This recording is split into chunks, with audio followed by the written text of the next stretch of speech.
रात के 10 बज चुके हैं और मैं हूं आप सभी का अपना शाविज़ मलिक और हाजिर हूं आप लोगों के सामने फिर से एक क्राइम की कहानी को लेके, एक क्राइम की घटना को लेके। दोस्तों, आप सभी को याद होगा, कुछ ज़्यादा पुरानी बात नहीं है कि मेरठ के अंदर जो सौरभ राजपूत हत्याकांड हुआ था, उसके बाद में एक और हत्याकांड हुआ था जो उत्तर प्रदेश से ही था। उसके बाद में एक और, उसके बाद में एक और, उसके बाद में एक और। लगातार इस तरीके की खबरें पिछले कुछ दिनों से लगातार आ रही हैं। लेकिन दोस्तों, इंसान सोचता है कि शायद इस तरीके की जब न्यूज़ इंसान सुनता है तो कम से कम वो अपने विचार बदल सके।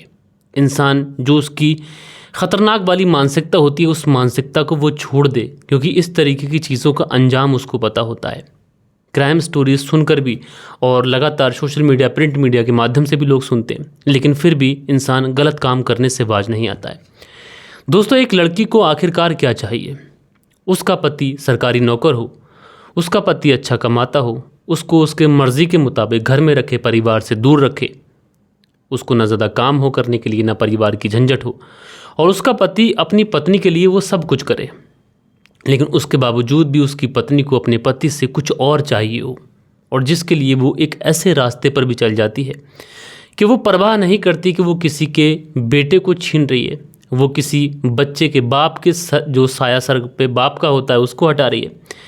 ये तमाम चीज़ें वो सोचती नहीं और एक ऐसे रास्ते पर चली जाती है जिसका जो अंजाम होता है ये बहुत ही ज़्यादा भयावह होता है। दोस्तों, कहा जाता है कि जो पति और पत्नी का रिश्ता होता है ये बहुत ज़्यादा विश्वास का रिश्ता होता है, लेकिन आजकल हम लोग इस विश्वास वाले रिश्ते को भी कलंकित होते हुए देखते हैं। ना कि इंसान खून के रिश्तों को कलंकित कर रहा है, बल्कि इंसान भरोसे और मोहब्बत के रिश्ते को भी बहुत ही बुरी तरीके से आज के इस दौर में कलंकित कर रहा है, जिसकी वजह से न जाने कितने ऐसे युवा हैं जो अभी शादी जिनकी नहीं हुई और वो शादीशुदा ज़िंदगी के बारे में सोचते हैं तो डर जाते हैं। सोचते हैं कि इस तरीके की खबरें आती हैं, न जाने कब किसके साथ में क्या हो जाए। इस तरीके का डर का माहौल जो है वो समाज में बना हुआ है। बहरहाल दोस्तों, आज की जो कहानी मैं आप लोग को सुनाऊंगा, इस कहानी को सुनकर आप लोग बड़ा अचरज में पड़ जाएंगे और आप लोग सोचेंगे कि आखिरकार इस महिला को ऐसा क्या चाहिए था जो इसके पति इसको ना दे सका, और उसके बाद में इस महिला ने जो किया, यकीनन दोस्तों आप लोग सुनेंगे। और जिस तरीके से इस पूरे केस का खुलासा होता है ये भी सुनना अपने आप में बहुत ज़्यादा महत्वपूर्ण है। तो दोस्तों, आज की घटना की अगर मैं बात करूँ तो आज की घटना की शुरुआत होती है उत्तर प्रदेश से। उत्तर प्रदेश में एक जगह लगती है बिजनौर, और इसी में एक शहर लगता है नजीबाबाद। बात कर रहा हूँ मैं हल्दौर थाने के अंतर्गत आने वाले मोहल्ला आदर्श नगर की। दरअसल दोस्तों, बिजनौर के हल्दौर थाना के नजीबाबाद में जो मोहल्ला आदर्श नगर है, इसी आदर्श नगर मोहल्ले में एक व्यक्ति जिनका नाम दीपक है, उम्र लगभग इनकी 29 साल के आसपास है। इनकी पत्नी शिवानी और 1 साल का बेटा जिसका नाम वेदांत है। ये यहीं पर मोहल्ला आदर्श नगर में एक किराए का मकान लेकर रहा करते हैं। हालांकि जो दीपक हैं, ऐसा नहीं है कि बहुत ज़्यादा फाइनेंशियली कमज़ोर हों, क्योंकि ये ऑलरेडी रेलवे कर्मचारी हैं, सरकारी नौकर हैं। नजीबाबाद की कैरिज बैगन में ये तकनीकी कर्मचारी के तौर पर कार्यरत हैं। अच्छी सैलरी मिलती है, अच्छा पैकेज है, सारी ही चीज़ें बहुत बढ़िया तरीके से चल रही हैं, परिवार में खुशियाँ हैं, तमाम चीज़ें बहुत बढ़िया तरीके से चल रही हैं। लेकिन दीपक चूँकि अपनी ज़िंदगी बहुत अच्छे तरीके से बता रहे थे और इनको नहीं पता था कि आगे आने वाला जो समय है ये इनके लिए इतना ज़्यादा ख़तरनाक होगा, इसके बारे में शायद ही दीपक ने कभी सोचा हो। दरअसल उसके बाद में तारीख आती है 4 अप्रैल साल 2025, और 4 अप्रैल साल 2025 को दीपक की जो पत्नी शिवानी होती हैं, सुबह सुबह जब सोकर उठती हैं तो देखती क्या है कि इनके जो पति हैं वो पति एक तरीके से ऐसी अवस्था में है कि जिसको देखने के बाद में ऐसा लग रहा है कि शायद इनकी हालत बहुत ख़राब है। लिहाजा जो शिवानी होती है तुरंत दीपक को अपने साथ लेती है और तुरंत नज़दीकी प्राइवेट हॉस्पिटल पहुंचती है। दीपक को देखने से ऐसा लग रहा था कि शायद इसको हार्ट अटैक आया है। जब प्राइवेट हॉस्पिटल लेके जाया जाता है तो वहाँ पर जो डॉक्टर होते हैं उसे मृत घोषित कर देते हैं। अब जो शिवानी होती है ये बिजनौर के ज़िला अस्पताल की तरफ निकलती है और साथ के साथ वो अपनी सास पुष्पा और जो अपना देवर पीयूष है उसको कॉल कर देती है। कहती है कि तुम्हारे भैया जिनका नाम दीपक है उनकी हालत बहुत ज़्यादा ख़राब है, उनको हार्ट अटैक आया है, आप लोग जल्दी हॉस्पिटल पहुंच जाइए। और उसके बाद में ये बिजनौर के ज़िला अस्पताल पहुंचती है। और दोस्तों, जब ये ज़िला अस्पताल पहुंचती है तो वहाँ पर भी जो डॉक्टर होते हैं इस दीपक को मृत घोषित कर देते हैं। अब चूँकि जब तक सास पुष्पा और भाई जो था उस दीपक का जिसका नाम पीयूष था ये भी पहुँच चुके थे, लेकिन वहाँ पर जब डॉक्टर मृत घोषित कर देते हैं तो उसके बाद में डॉक्टर कहते हैं जो कि औपचारिक तौर पर अब इनका पोस्टमार्टम करा लेना चाहिए। लेकिन जो यहाँ पर शिवानी होती है ये अपने पति दीपक का पोस्टमार्टम कराने से साफ इनकार कर देती है। ये कहती है कि मैं अपने पति की डेड बॉडी के साथ में किसी भी तरीके की कोई चीरफाड़ नहीं चाहती। लेकिन दूसरी तरफ जो माँ पुष्पा थी और जो भाई पीयूष था दीपक का, इन दोनों को कुछ ना कुछ संदेह ज़रूर था। दरअसल जो दीपक था उसके गले पर कुछ ऐसे खरोचों के निशान थे जिससे ऐसा देखने से लग रहा था कि शायद इसके साथ में कुछ ना कुछ तो गलत हुआ है। लिहाजा जो माँ पुष्पा होती है और जो भाई पीयूष होता है, ये अपने जो दीपक था उसकी पोस्टमार्टम कराने की इजाज़त देते हैं। वो कहते हैं कि भले ही भाभी शिबानी कुछ भी बोल रही है, लेकिन हमारे भाई का पोस्टमार्टम होना चाहिए। अब जैसे ही पोस्टमार्टम की बात आती है तो शिबानी थोड़ा सा परेशान हो जाती है। वो ज़िद करती है कि मैं अपने पति का पोस्टमार्टम किसी हाल नहीं कराऊंगी, चाहे इसके लिए मुझे कुछ भी करना पड़ जाए। बहरहाल दोस्तों, पुलिस जो थी वो शिबानी को बहुत ज़्यादा समझाती है। जब शिबानी समझती नहीं है तो आखिरकार पुलिस जो थी वो पोस्टमार्टम कराने के लिए अपनी प्रायोरिटी दिखाती है। वो कहती है कि पोस्टमार्टम करना ही पड़ेगा, एंड उसके बाद में दोस्तों पोस्टमार्टम किया जाता है। लेकिन दोस्तों जब पोस्टमार्टम किया जाता है उसके बाद में जो पोस्टमार्टम की रिपोर्ट आती है, ये पोस्टमार्टम की रिपोर्ट सबको हिला के रख देती है। जो चीज़ें अभी तक पुलिस को नेचुरल डेथ लग रही थी, एक हार्ट अटैक का मामला लग रहा था, वो सारी चीज़ें बदल चुकी थी। ये नेचुरल डेथ अब मर्डर में कन्वर्ट हो चुकी थी। दरअसल जो दीपक थे, इनके गले पर जो निशान था वो निशान ये था कि जो पोस्टमार्टम की रिपोर्ट में आया था वो ये था कि इनकी दम घुटने की वजह से मौत हुई है और इनका जो गला है ये किसी रस्सी से दबाया गया है। लेकिन बड़ी हैरान कर देने वाली बातचीत ये थी दोस्तों कि जो दीपक थे, जिस समय इनकी हत्या की गई थी, जिस समय इनका मर्डर किया गया था, उस समय दीपक खाना खा रहे थे और इनके गले में कुछ खाद्य पदार्थ फंसा हुआ मिला था। बड़ी हैरानी की बात थी। लिहाजा जो पुलिस थी तुरंत इस जो महिला थी जिसका नाम मैंने आपको बताया शिबानी, इसको गिरफ्तार करती है और साथ के साथ शिबानी से पूछताछ करती है। लेकिन शिबानी से पूछताछ करने से पहले शिबानी और दीपक के रिश्ते के बारे में जो दीपक की माँ पुष्पा होती है और जो भाई पीयूष होता है, इन दोनों से पूछताछ करती है। तो यहाँ पर पुलिस को जो चीज़ें पता चलती हैं वो बहुत ज़्यादा हैरान कर देने वाली होती हैं और जो शायद इस केस में पुलिस के लिए आगे का रास्ता साफ करती हैं। दरअसल पीयूष बताता है कि मेरे भाई दीपक की शादी 17 जनवरी साल 2024 को हुई थी।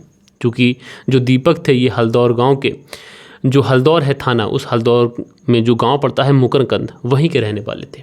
चूँकि जो दीपक थे ये पहले सीआरपीएफ में नौकरी कर चुके थे, लेकिन सीआरपीएफ की नौकरी छोड़ने के बाद में ही इन्होंने रेलवे की नौकरी ज्वाइन की थी। जब अच्छी वेल सेटेड नौकरी करने लगते हैं तो उसके बाद में इनके लिए लड़की ढूंढी जाती है और चौहटपुर के नटहौर गांव जो पड़ता है वहीं की ये जो शिबानी होती है इसके साथ में रिश्ता तय हो जाता है। 17 जनवरी साल 2024 को ये जो रिश्ता था ये शादी में बदलता है। लेकिन दोस्तों ये जो दीपक था ये शिबानी से मोहब्बत किया करता था और ये जो रिश्ता था ये प्रेम विवाह के प्रति ही हुआ था, यानी दोनों के बीच में प्रेम संबंध थे और इसी वजह से दीपक ने शिबानी के साथ में रिश्ता किया था। अब चूंकि दीपक को रिश्ता मंजूर था इसलिए दीपक के परिवार वालों को कोई एतराज़ नहीं था। उन्होंने कहा ठीक है, अगर हमारा बेटा अपनी पसंद से शादी करना चाहता है तो इसमें हरज ही क्या है। बहुत सारे माँ बाप ऐसे होते हैं जो राज़ी नहीं होते हैं, लेकिन दीपक के माँ बाप ऐसा कुछ करते नहीं हैं। दीपक की मर्ज़ी में वो अपनी मर्ज़ी बनाकर बैठ जाते हैं। एंड दोस्तों उसके बाद में दीपक की शादी हो जाती है 17 जनवरी साल 2024 को और दीपक अपनी पत्नी शिबानी को लेकर अपने घर आ जाता है। धीरे धीरे वक्त गुजरता है, उसके बाद में इन्हें एक बेटा भी हो जाता है जिसका नाम ये लोग वेदांत रखते हैं। लेकिन दोस्तों जैसे जैसे वक्त गुजरता है शिबानी का अपने ससुराल वालों के प्रति जो रवैया था ये बदलने लगता है। आए दिन उसकी देवर के साथ में लड़ाई होती, आए दिन सास के साथ में लड़ाई होती और यहाँ तक सास और देवर के ये भी इल्ज़ाम है कि सास के साथ में शिबानी जो थी वो मार पिटाई किया करती थी। इस बात से दीपक इतना ज़्यादा परेशान हो गया था, उसने सोचा कि उसकी माँ और उसकी बीबी के बीच में जो विवाद बन रहा है तो क्यों ना इस सारी चीज़ों को सॉल्व आउट करने के लिए वो अपनी पत्नी को कहीं और ले जाकर रख ले। इसलिए दीपक फैसला करता है कि वो नजीबाबाद चला जाएगा और इसी नजीबाबाद के जो मोहल्ला आदर्श नगर है यहीं पर आकर ये किराए के मकान में रहने लगता है और अब से तकरीबन 15 दिन पहले आकर यहाँ पर रहने लगा था। और उसके बाद में इसकी पत्नी ने इतनी बेरहमी के साथ में इसकी हत्या कर दी। लेकिन दोस्तों पुलिस अब जब शिबानी से पूछताछ करती है शुरुआत में तो शिबानी पुलिस को बहुत ज़्यादा गुमराह करने की कोशिश करती है। वो कहती है कि उनको खाना खाते हुए फंदा लग गया होगा, तमाम तरीके की बातें। लेकिन दोस्तों पुलिस चूँकि उसके पास प्रॉपर सबूत थे, पहले हार्ट अटैक की बात बताई जा रही थी, फिर गले पर रस्सी के निशान और इस तरीके से पोस्टमार्टम को ना कराने की ज़िद, ये सारी चीज़ें पुलिस समझ चुकी थी कि शिबानी झूठ बोल रही है। लिहाजा पुलिस जब शिबानी के साथ में सख्ती दिखाती है तो शिबानी अपना जुर्म कबूल कर लेती है। लेकिन पुलिस ये समझने में और ये सोचने में और ये चीज़ें जानने में अभी भी प्रयास कर रही है कि आखिरकार शिबानी ने ये हत्या क्यों की। हालांकि शिबानी ने एक नाम बताया था, उस नाम वाले लड़के से जब पूछताछ की गई तो उसने साफ इनकार कर दिया कि इस केस से मेरा कोई लेना देना नहीं है और बिना सबूत के पुलिस किसी को अरेस्ट भी नहीं कर सकती। लेकिन पुलिस अब इस एंगल पर छानबीन कर रही है कि यहाँ पर शिबानी का किसी ने साथ दिया है, शिबानी के क्या किसी के साथ में कोई प्रेम संबंध है, कोई नाजायज़ ताल्लुकात हैं या फिर किसी और वजह से। वहीं जो दीपक की माँ पुष्पा हैं और जो दीपक का भाई पीयूष है, इन दोनों ने ये इल्ज़ाम शिवानी के ऊपर लगाए हैं कि शिवानी ने किसी के साथ मिलकर उसके भाई की हत्या इसलिए की है ताकि उसका जो फंड का पैसा है और साथ के साथ उसकी जो नौकरी है ये शिवानी खा जाए। क्योंकि शिवानी खुद स्नातक है और उसके भाई के साथ में उसके रिश्ते अच्छे नहीं थे, साथ के साथ ससुराल वालों के साथ भी अच्छे नहीं थे और इसी बीच में उसके किसी के साथ में नाजायज़ ताल्लुकात हुए होंगे और इसकी वजह से ही शिवानी ने उसकी हत्या कर दी। बहरहाल दोस्तों, ये सारी चीज़ें जांच का विषय हैं, लेकिन बड़ा ही दुख होता है इस तरीके की कहानी सुनाने में। एक पति जो सरकारी कर्मचारी है, अपनी पत्नी का ख्याल रखता है, प्रेम संबंधों में शादी हुई है और उसके बावजूद भी इस तरीके के हालात। तो आखिरकार इंसान करे तो करे क्या? एक लड़की आखिरकार चाहती क्या है? बहरहाल दोस्तों, आप लोग इस कहानी के बारे में जो भी सोचते हो, आप लोग अपनी राय नीचे कमेंट्स बॉक्स में दीजिएगा और आप लोग अपनी राय भी दीजिएगा कि शिवानी ने ऐसा क्यों किया था।